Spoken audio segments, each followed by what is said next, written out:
Salam, saudara-saudara, senang sekali dapat berjumpa kembali dalam program satelit. Setelah sekian lama saya tidak mengudara dan kita bisa berjumpa kembali pada hari ini. Saudara-saudara, mari kita siapkan hati kita untuk membaca dan mendengarkan firman Tuhan. Kita bersatu dalam doa. Bapa Surgawi, segala puji syukur kami panjatkan kepadamu atas kasih-Mu, kesetiaan-Mu, memelihara kami, menolong kami, dan kebaikan Tuhan kepada hamba-Mu yang telah Engkau pulihkan. Dan pada hari ini kami boleh bersama-sama membaca dan merenungkan firman Tuhan. Terangi hati kami, penuhi dengan Roh-Mu yang kudus. Tolonglah kami ya Tuhan, di dalam nama Tuhan Yesus Kristus kami berdoa. Haleluya. Amin. Satu nas firman Tuhan pada hari ini saya beri judul segala sesuatu mendatangkan kebaikan. Firman Tuhan dari kitab Roma pasal 8 ayat 28 bunyinya demikian. Kita tahu sekarang bahwa Allah turut bekerja dalam segala sesuatu untuk mendatangkan kebaikan bagi mereka yang mengasihi Dia, yaitu bagi mereka yang terpanggil sesuai dengan rencana Allah. Saudara-saudara kasih Tuhan, renungan ini saya sengaja sampaikan kepada kita oleh karena selama saya di rumah sakit, ayat firman Tuhan ini menjadi kekuatan bagi saya menahan segala penderitaan, kesulitan, bahkan sakit penyakit yang saya alami selama lebih kurang 15 hari. Saudara-saudara, firman Tuhan berkata Allah turut bekerja dalam segala sesuatu. Kalau kita mempelajari dari konteksnya di sini, kita melihat bahwa Allah turut bekerja sebagaimana di dalam ayat 26 dan 27 dikatakan bahwa Roh-Nya yang kudus ikut berdoa bagi kita orang-orang percaya.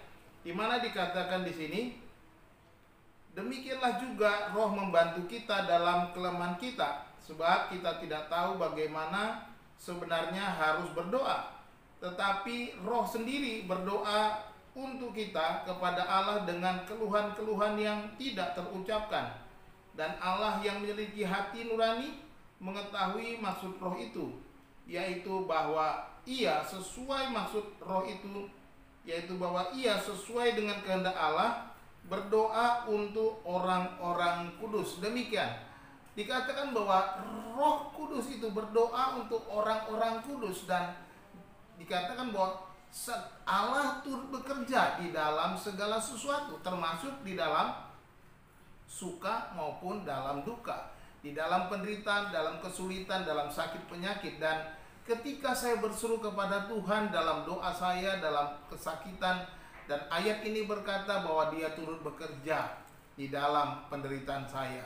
Dia bekerja melalui Roh-Nya yang terus berdoa dengan keluhan-keluhan yang tak terucapkan, yang Allah sendiri mengerti apa yang saya dapat rasakan.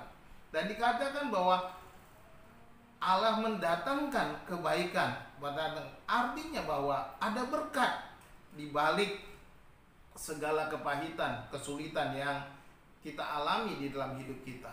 Nah, berkat apa? Setidaknya kita belajar di bawah kaki Tuhan saat kita kesulitan, saat kita menderita, dan kita berserah, merendahkan diri, mengandalkan Tuhan di dalam segala hal.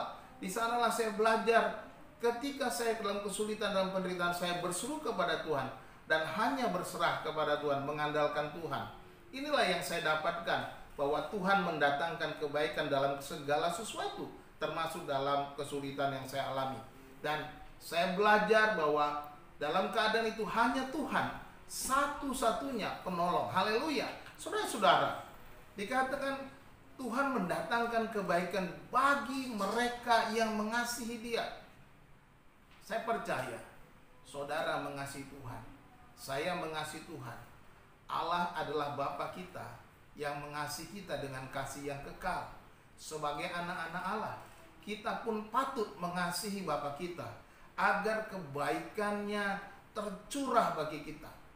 Di dalam kelemahan saya berseru kepada Tuhan, memanggilnya Bapa, dan menyerahkan hidup saya kepada Tuhan dengan mengucapkan janji-janji firman Tuhan dan menaikkan pujian syukur sebab saya pun mengasihinya. Dan saya percaya Tuhan memberikan pertolongan tepat pada waktunya.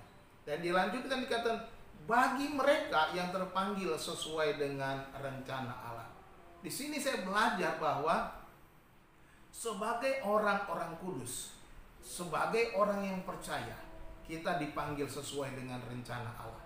Di dalam Efesus pasal 1 ayat 4 dan 5 dikatakan, sebab di dalam Dia Allah telah memilih kita sebelum dunia dijadikan, supaya kita kudus dan tak bercacat di hadapannya.